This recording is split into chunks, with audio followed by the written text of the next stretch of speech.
Hi again, it's Jason from Fraser Valley Rose Farm, and often I'm asked for follow-ups to some of my videos because what you'll see is you'll see me put up a structure like this to support my roses, but then you'll never see me train a rose onto it, or you'll see me take the pruning or a moving of a shrub, but then you won't see the outcome. So today I want to catch you up a little bit. As much as I can, I'm going to go around the yard and show you some of the things that I've featured in previous videos with the before, during, and after shots, just so you get an idea of how these things have turned out.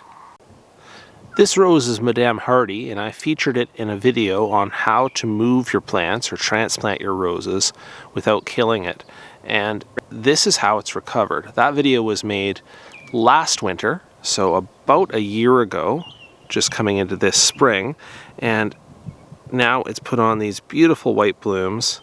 I was asked for a follow-up on this, and what I want to show you is that in that video I promoted not pruning down your roses heavily. I said at that point you can do more harm than good by additionally pruning your roses. But what happens if you transplant without pruning the top growth is sometimes you'll have a little bit of dieback.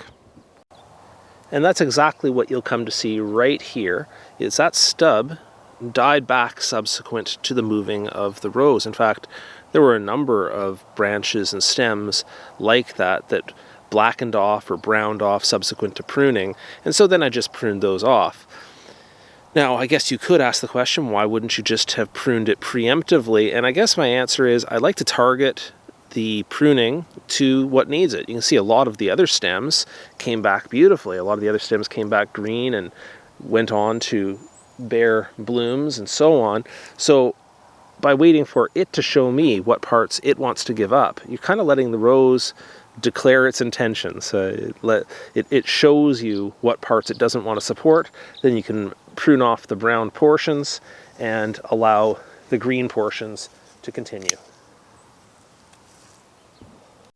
And quickly before I move on, just a close-up view of the bloom here.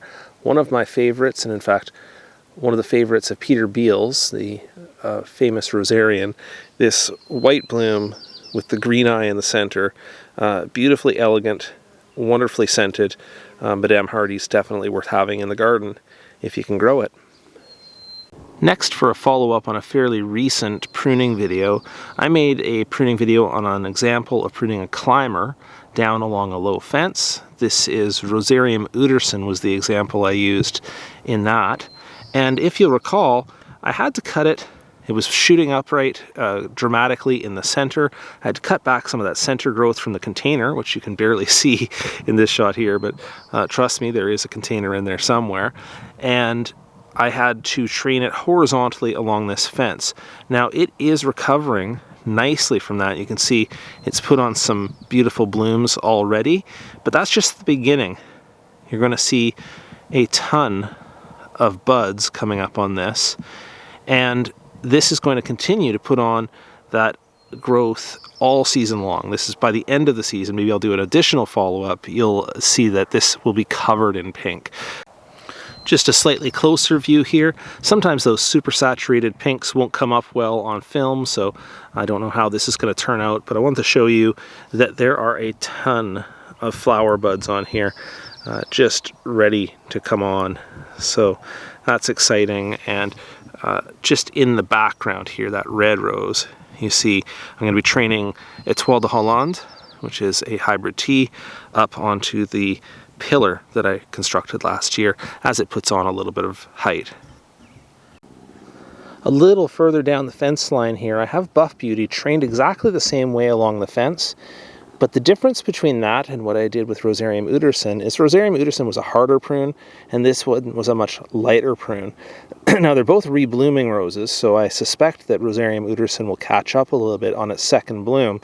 But this is kind of what you would expect in the difference between blooming or pruning hard and training it down and giving it a much lighter prune. You're going to get a much stronger first bloom on those roses that you prune a little bit lighter than those ones that you prune very heavily.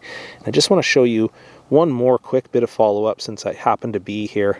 This is one of those perennial beds that I pruned in the video that should you prune your perennials down in the fall. I'll insert how that looked. I brought it hard down to stubble, and here's what it looks like now, all recovering from that with some nice astrantia, some salvia, agastache on the far left, daylily in the middle.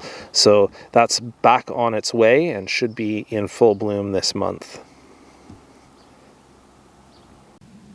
Another video I made last year explained the reason why I placed all of my stock roses into these painted tires that I have out in the rose field here.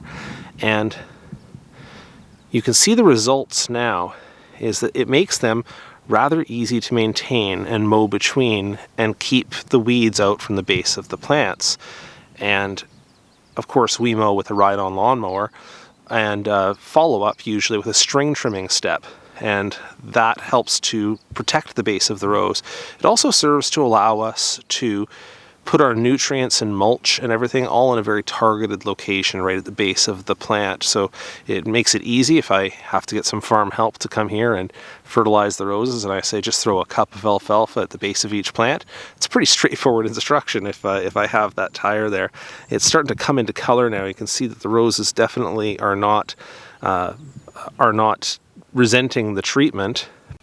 And here for a slightly more central view, and I'm sorry, handheld now, so probably a little bit shakier, but I'll give you a better look at the overall of the rose field now.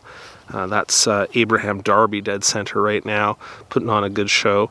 At the very back there, that orange one is Westerland, a climber, which I'm keeping maintained as a shrub form for taking cuttings.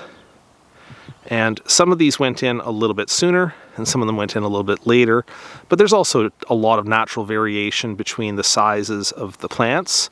And so it will never be completely uniform. But I think as they grow in, they will be slightly more uniform than this. Last year I also made a video called How Low Can You Go? To talk about a severe pruning on roses and other plants and to see how they would recover. These two major stubs you see in the center of the screen here are where I cut down this Rosa rubrifolia. And as you can see, just by the surrounding foliage, it definitely has recovered from that. Let me give you a wider view. And here, fully leafed out with another year of growth on it, you'd barely be able to tell that this is something that I pruned back aggressively just last year. Here for another follow-up, I made a video probably a couple of years ago about whether I could save a badly leaning apple tree just by cutting off the main trunk down low and then letting it regrow from one of its side shoots. Well, that's exactly what's happened. It's sent up a side shoot straight up, and since then what we've tried to decide to do is allow one branch to go in each direction in 4 different directions, and we pinned them down with these stakes just to try to train them a little more horizontal. And then from there I'll be taking off some of the branches that are trying to reestablish along the trunk and try to turn into new leaders. And I'm just going to keep this low and horizontal and see how that training suits it. I want to bring you back now to a video I did this spring on fast and easy pruning of roses. This rose on the right, Rose de Recht, was done in that video, and I'm going to insert some photos or video now of what I did there, but it was a pretty brutal and kind of thoughtless pruning. Like I went at it fast, I took it down quickly without any regard to outward facing buds or any of that fancy stuff, and this is the results that I got. A beautifully reblooming rose, still a little bit tight with its neighbors, but performing really, really nicely in the garden today. I'll get you some close-ups of that, but before I do, just gonna pan over to the right here.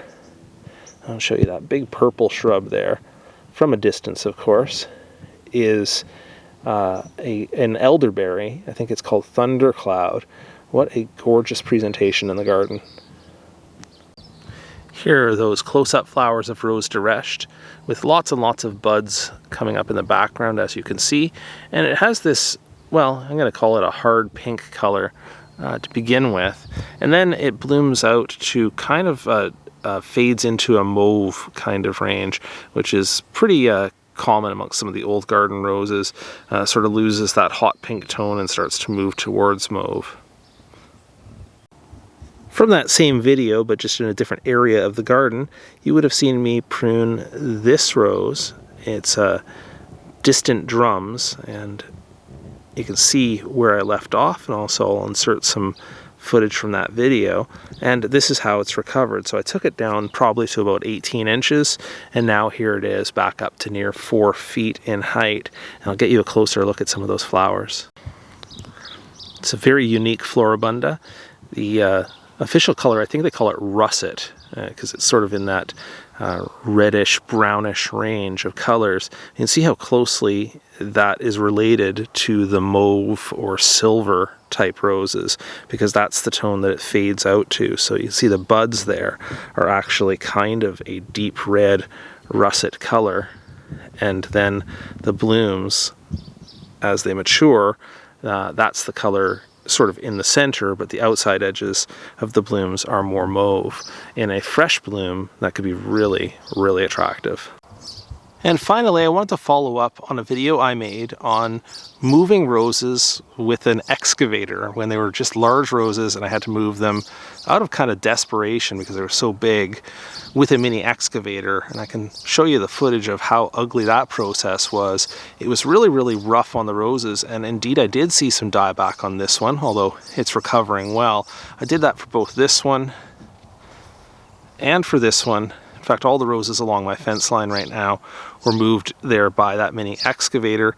It hasn't left its mark on the ground, happily, but some of them recover much more quickly than others. I'll get you a close-up of this one, which is Leda, which has gorgeous flowers, which has come back from it quite nicely.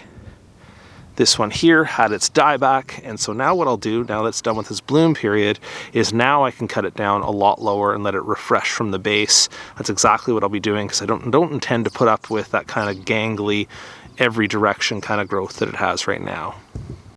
And here's that close-up of Leda.